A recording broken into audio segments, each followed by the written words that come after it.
Ал енді келесі кезекте біз екиннен төмен түсеміз. Мысал ретінде мына абаканың астыңғы жағы, сосын екинді орындадық. Мынау центрдан осьтан мына табанындағы осьқа дейін біз 5 бөлікке бөлген болатынбыз, егер естеріңізге салсақ. Ал мынау абакамен есептейтін болсақ, жалпы биіктігі бізде 6. Енді 6-дан мысал ретінде бір бөлігі абака, бір бөлігі екин, ендігі бөлік таза цилиндр жағы кетеді, одан төмен мысал ретінде міне.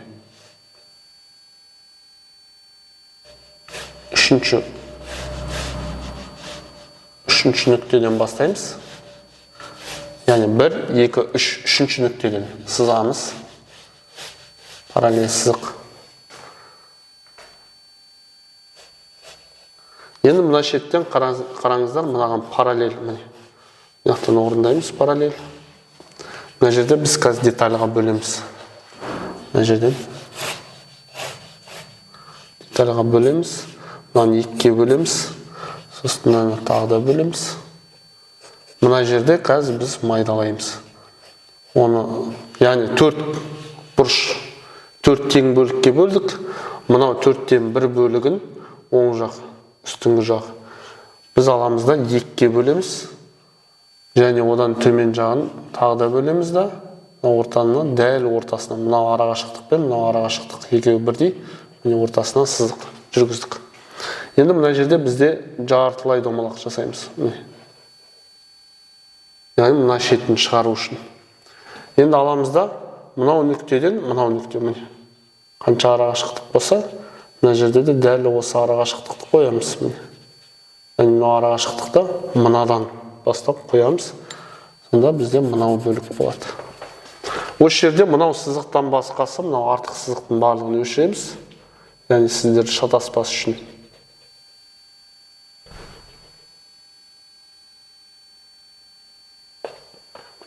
Мына жерде қайттан нүктелерді қазір түзу сызықты жүргізіп.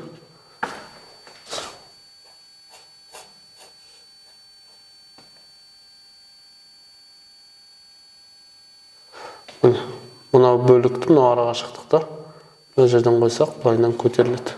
Енді аламызда мынау шетінен осыған қосамыз. Мінекейіңіз. Мынау қалындықты жасаймыз, міне. Мынау қалындық. Мына жерден болады, және мынау қалындықты жасаймыз. Мына жерде байқап отырыңыздар, мынау бөлікке параллель сияқты бір сезіну керексіздер да. Мынау кәдімгідей мынаған параллель сияқты тұру керек. Параллель деген білмесеңіздер, қатар деген сияқты. Қатар тұру керек. Және мынау сызықтар.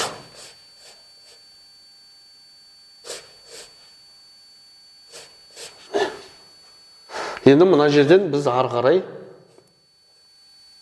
арт жағына кеткенін көрсетуіміз керек. Мынау шеті былайынан екеуі бір нүктеге кету керек.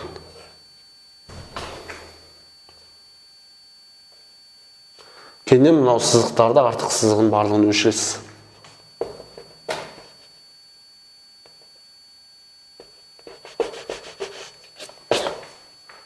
Мінекейіңіз. Дәл осыны біз оң жағынан да қайталаймыз.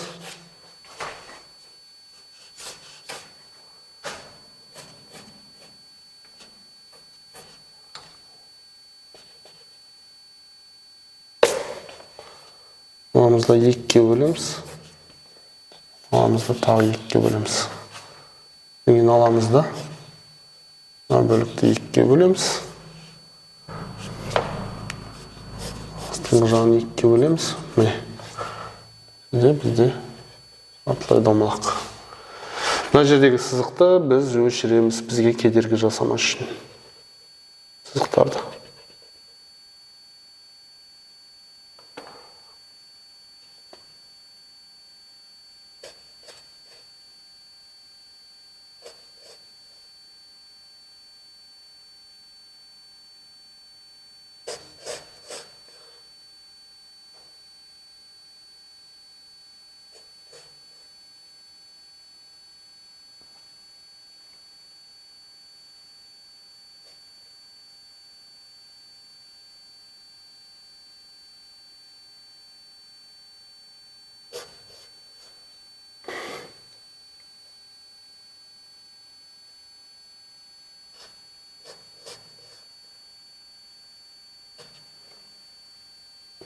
Кейін мына жерден қайтадан арт жаққа жібереміз.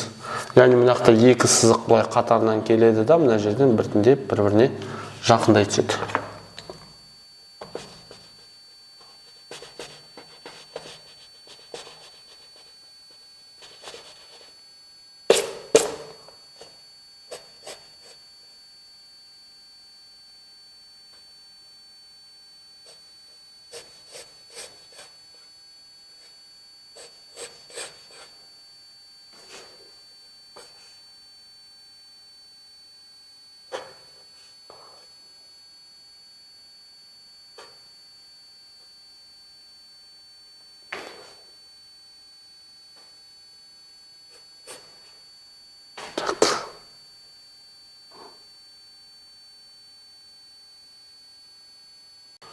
Мынаны былайынан кетіп, мына жерден екеуі жалғанғандай жіберу керек. Осылай. Осымен біз осы сопақшаны аяқтадық.